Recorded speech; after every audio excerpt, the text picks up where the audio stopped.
This is Harsh Rules, I'm Ben Harsh, and today we're going to learn to play Advanced Squad Leader Starter Kit number 2. Advanced Squad Leader Starter Kit number 2 was released in 2005 by Multiman Publishing and Avalon Hill and designed by Ken Dunn. This game supports 2 players and takes about 2 hours to play. Before we begin this episode, I'd like to recognize the Harsh Rules Patreon supporters that help make content like this possible. If you'd like to support the channel, head over to patreon.com/harshrules to learn more. And once again, thank you for your support.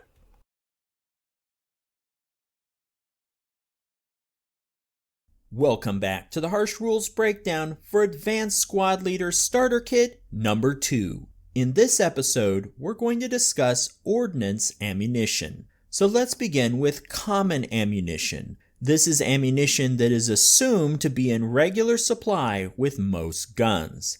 Common ammunition falls into 2 types. The first type is high explosive or HE ammunition. This is ammunition that uses rapid gas expansion from a chemical reaction, which can accelerate lethal fragmentary objects in the blast radius. This means it's effective at hitting a wide range of soft targets, like an infantry squad. Be aware that some guns, due to their unique design, cannot use high explosive or HE ammo. These guns will indicate this on the front side of their counter by an underscore mark on the caliber rating. The second type is armor-piercing or AP ammunition. This ammunition uses hardened alloy bullets to penetrate armor. Therefore, it is a more focused energy attack than the expansive tactic used by high explosive ammo. Once again, be aware that all mortars and even some guns cannot use AP ammo. These guns will indicate this on the front side of their counter by an overscore mark on the caliber rating. Before we move on, I'm going to stress here that ASL simulates the science of real historical weapons.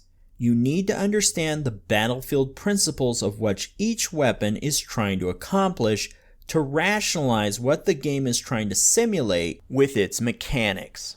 Obviously, few video games and movies treat these concepts realistically, so you may need to relearn how these weapons actually work. Another problem that starter kit players must reconcile is that at this point in the series, there's a gaping hole in ordnance usage, as armor and vehicles are not brought into play until starter kit number 3. So while armor piercing is a common ammunition type, you won't have a good application for it until you get to starter kit number 3, which includes tanks and other armored vehicles.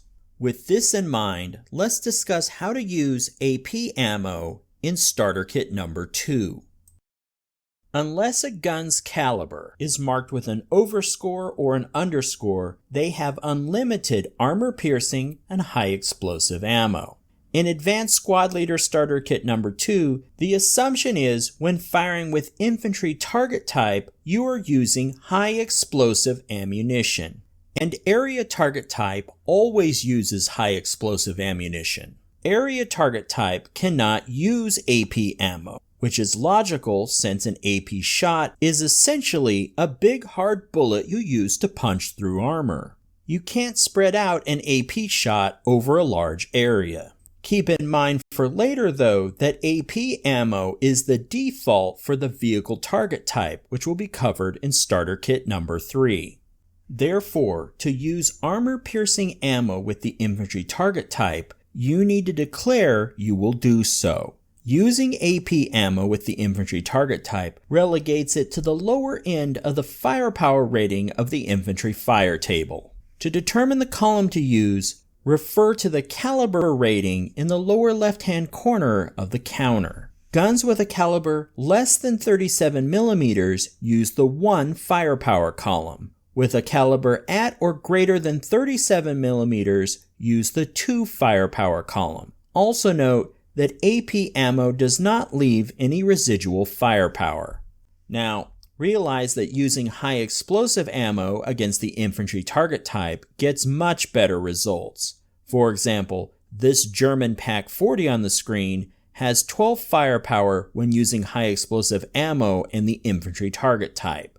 At 75 millimeters, switching to armor-piercing ammo would drop that firepower down to the 2 column. Other than a point of comparison to rationalize the differences between ammo types, I can't see why you would ever really want to do this. So now that we understand common ammunition types for guns, for Advanced Squad Leader Starter Kit number 2, remember, we will revisit this whole concept in Starter Kit number 3 with vehicles. Let's now look at special ammunition. Our discussion on special ammunition is going to take us to the back of the ordnance counter. The middle of the right-hand side contains the symbols for special ammunition. ASL Starter Kit number 2 uses 3 types of special ammunition. Heat for high explosive anti-tank, S for smoke, WP for white phosphorus, and you will also see IR for illuminating round. Illuminating rounds are not used in the Starter Kit series, but the counters included in the Starter Kit series are designed to be compatible with full ASL. So you may see some symbols not used in the starter kits.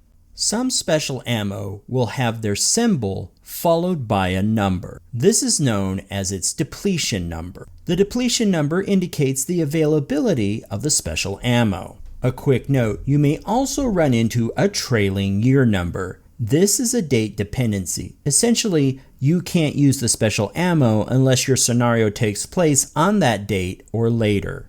Now let's get back to that depletion number. When a number is included, players will use their to hit dice roll to determine whether or not the special ammo is available. When the special symbol is followed by a depletion number, players that declare they are going to try to use special ammunition will need to use their to hit dice roll number to determine whether that ammo is available.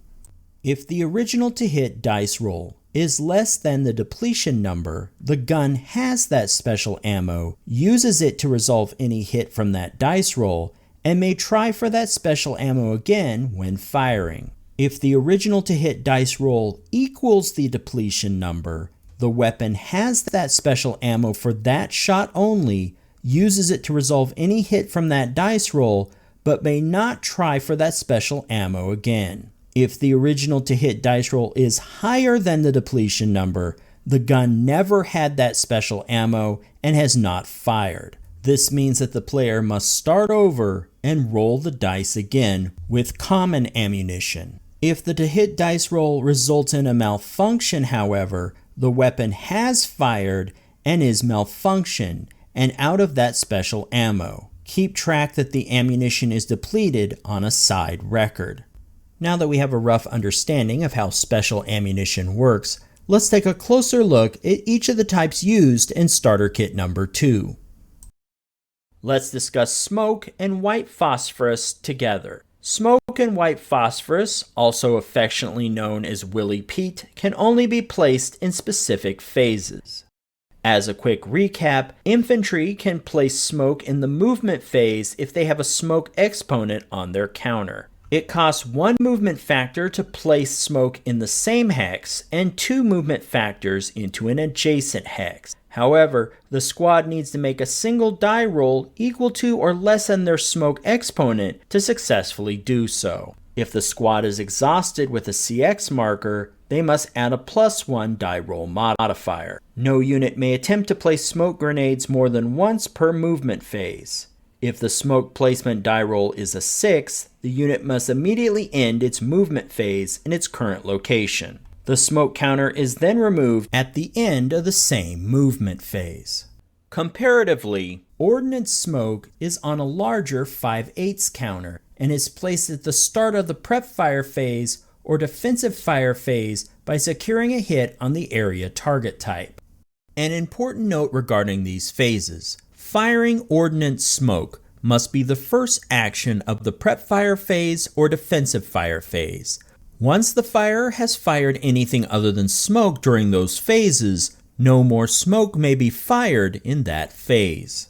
If ordnance smoke is placed in the prep fire phase, place a +3 smoke counter. The +3 is for hindrance DRM. If ordnance smoke is placed in the defensive fire phase, place a +2 dispersed smoke counter. Ordnance smoke lasts longer than infantry grenade smoke. A +3 ordnance smoke counter will be flipped over in the next prep fire phase to a +2 disperse counter. The dispersed +2 counter will then be removed in the next prep fire phase after that.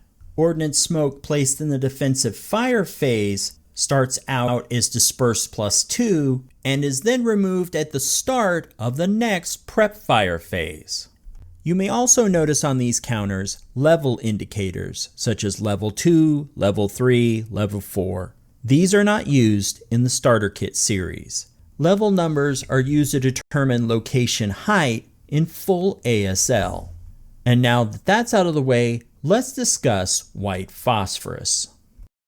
White phosphorus may only be fired on the area target type at the start of the prep fire phase or the defensive fire phase, or as defensive first fire. A unit hit with white phosphorus must take a normal morale check, with the terrain effect modifier subtracted from the normal morale check dice roll. Mortar airbursts from white phosphorus add a +1 to the die roll. A white phosphorus critical hit adds the positive terrain effects modifier to the dice roll. Treat white phosphorus as ordnance smoke, except that full white phosphorus is a +2 counter and dispersed white phosphorus is a +1 counter. Finally, let's talk about heat, which stands for high explosive anti-tank. I could not find a counter in Starter Kit 2 that had heat on it.